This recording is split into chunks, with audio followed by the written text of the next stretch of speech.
thank you so much, ladies and gentlemen, for coming and being with us here tonight. We want to thank you all for spending some time with us. My name is Cisco Gonzales. I was born Francisco Gonzales in Lincoln Hospital, September 3rd, 1969. I'm sure some of you sitting here right now going, yeah, a lot of people born in the Bronx. Why am I paying to see this dude?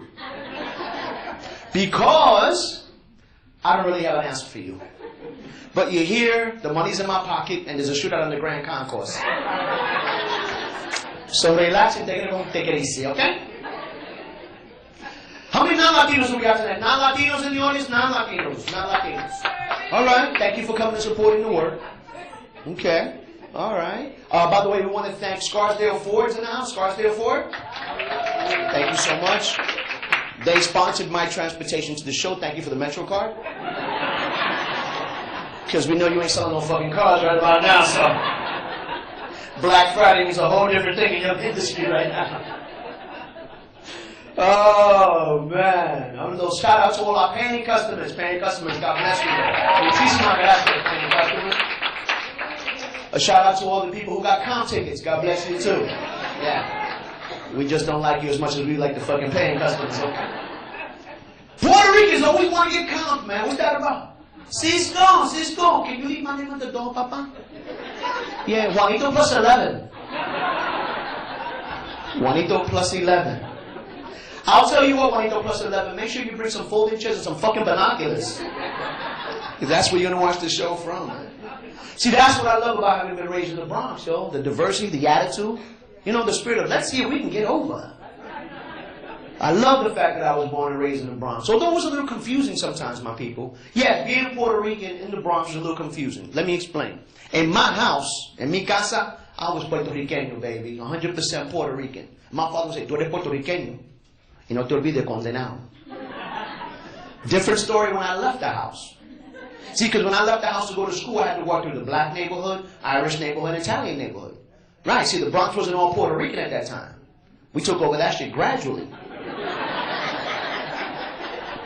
So when I would walk through the black neighborhood, they would call me an Uncle Tom because my mother was light-skinned.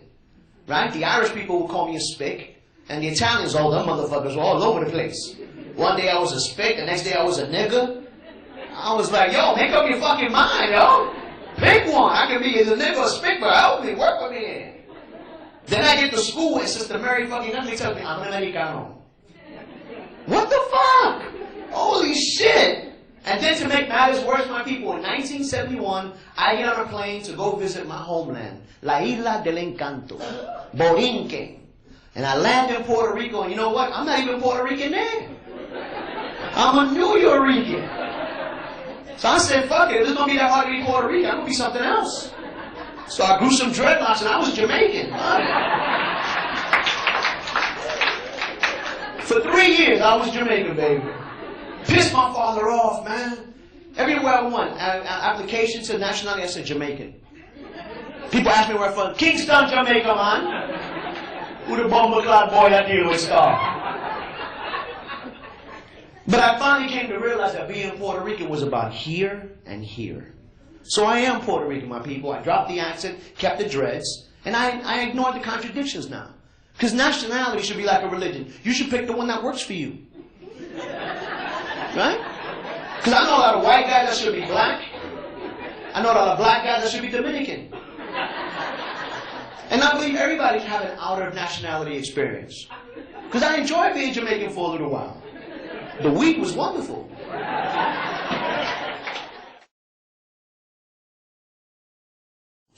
Mommy used to say that death was God's way of keeping the line short at Sears. Mommy was smart.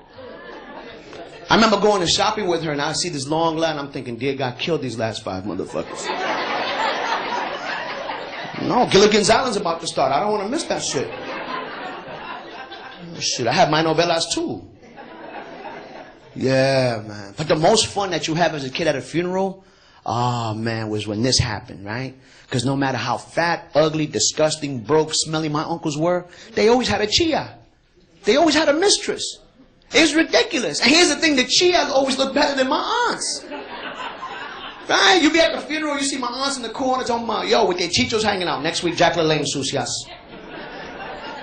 Right? Then you turn around and out of nowhere, there would be the chia right there by the door. And she always came on the last day when it was most crowded and most emotional.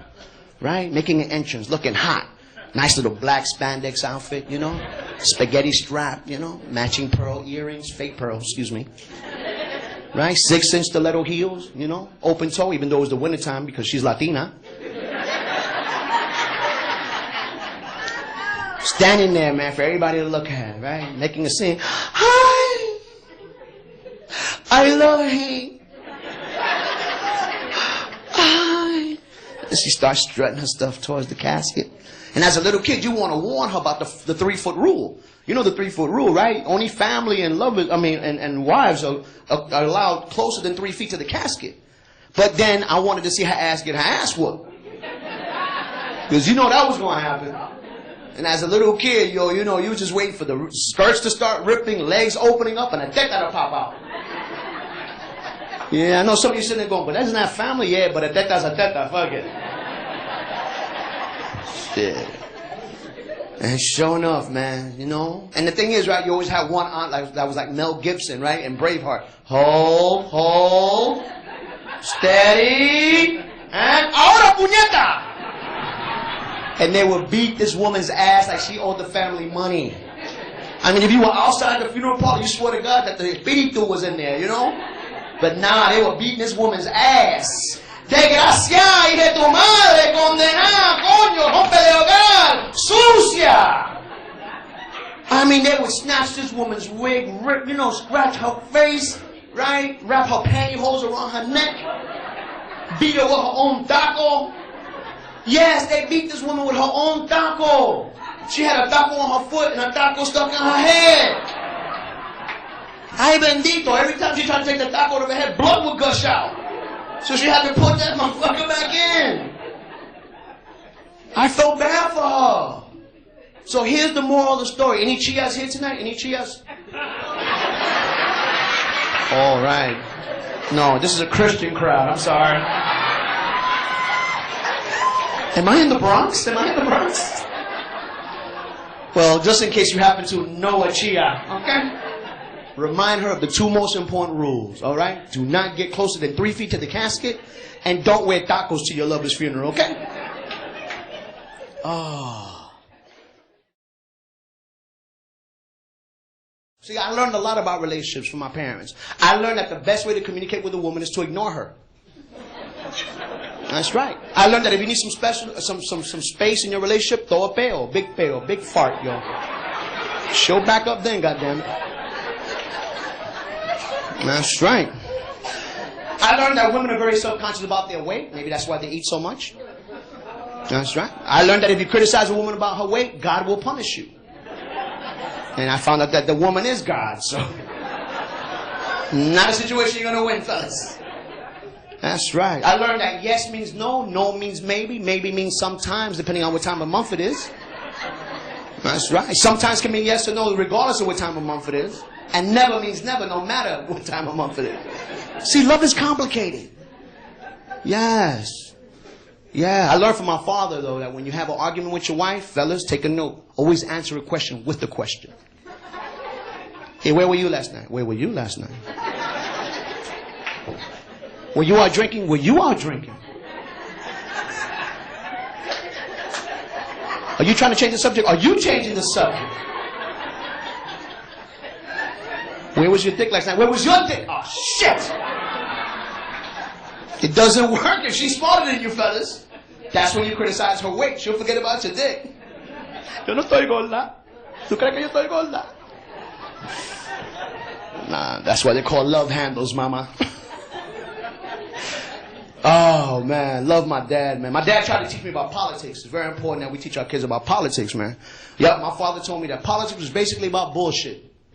That's right. You see, you have 2 people running for office that are basically on the platform of bullshit. They have a debate about bullshit. They try to convince us that their bullshit is in our best interest for our own bullshit. So we elect them based on the fact that we think that they'll advocate bullshit on our behalf. We share the bullshit with our neighbors so we can all be on the same page about the bullshit. Then when they don't do shit that we want, we like, oh, this is bullshit. Papi was an independentista. My father was an independentista. That person who wants Puerto Rico to be independent, be its own country. As a little kid, I didn't understand. I thought he was a freelance dentist. You know, an independent dentist.